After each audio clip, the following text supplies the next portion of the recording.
நெடுஞ்சாலைத்துறையின் பராமரிப்பு பணி காரணமாக உளுந்தூர்பேட்டை புறவழி சாலையில் போக்குவரத்து நெரிசலானது ஏற்பட்டுள்ளது. உளுந்தூர்பேட்டை புறவழி சாலையில் நெடுஞ்சாலை சார்பில் பராமரிப்பு பணிகள் நடைபெறுவதால் விடுமுறை முடிந்து சென்னைக்கு திரும்பும் ஏராளமான வாகனங்கள் 5 கிலோமீட்டர் தூரத்திற்கு அணிவகுத்து நிற்பதால் போக்குவரத்து பாதிப்பானது ஏற்பட்டுள்ளது. கூடுதல் விவரங்களோடு நமது செய்தியாளர் சகாதேவன் இணைகிறார். வணக்கம் சகாதேவன், விவரம்.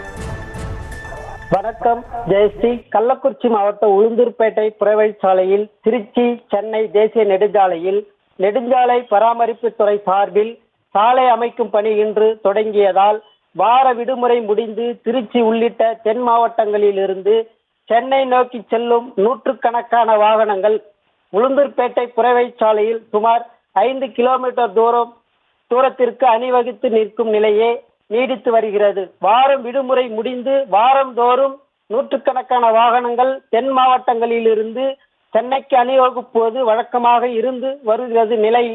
நிலை தற்போது நெடுஞ்சாலைத்துறை சார்பில் இந்த பராமரிப்பு பணிகள் நடைபெற்று வருவதால் திருச்சியிலிருந்து சென்னை நோக்கி செல்லும் வாகனங்களும் சென்னையிலிருந்து திருச்சி நோக்கி செல்லும் வாகனங்களும் ஒரே வழி பாதையில் எதிரும் புதிருமாக அனுப்பி வைக்கப்பட்டு வருவதால் விபத்து ஏற்படும் அபாயமும் ஏற்பட்டுள்ளது. இதனால் வாகன ஓட்டிகள் கடும் சிரமத்திற்கு ஆளாகியுள்ள நிலையில் இந்த நெடுஞ்சாலைத்துறை பராமரிப்பு பணி காரணமாக ஏற்படும் போக்குவரத்து நெரிசலில் அதனைத் தொடர்ந்து செங்குறிச்சி சுங்கச்சாவடியில் வார விடுமுறை தினத்தை முன்னிட்டு ஏற்படும் போக்குவரத்து நெரிசலையும் கடந்து தென் மாவட்டங்களில் இருந்து சென்னை செல்லும் வாகன ஓட்டிகள் பெரும் அவதி அடைந்து வருகின்றனர். உளுந்தூர்பேட்டை புறவழி சாலையில் சுமார் 5 கிலோமீட்டர் தூரத்திற்கு அணிவகுத்து நிற்கும் வாகனங்கள் ஆமை வேகத்தில் நகர்ந்து செல்வதை நம்மால் காண முடிகிறது.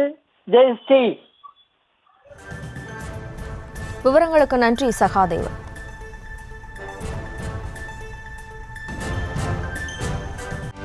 செய்திகளை உடனுக்குடனும் துல்லியமாகவும் தெரிந்து கொள்ள சப்ஸ்கிரைப் பண்ணுங்க.